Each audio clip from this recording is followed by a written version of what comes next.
makin viral. Lembur Pakuan disulap Kang Dedi jadi kampung seni budaya tradisional.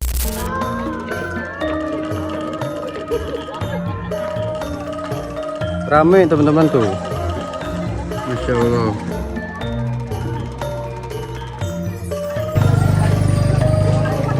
Nah ini teman-teman, kalau kalian mau daftar tamu di sini ya, kalau mau daftar tamu untuk ketemu KDM, tempatnya di sini.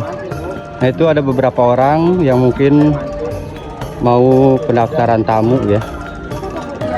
Masya Allah ya teman-teman, ini ada permainan congklak-congklak juga tuh. Permainan congklak di sekitaran Lembur Pakuan.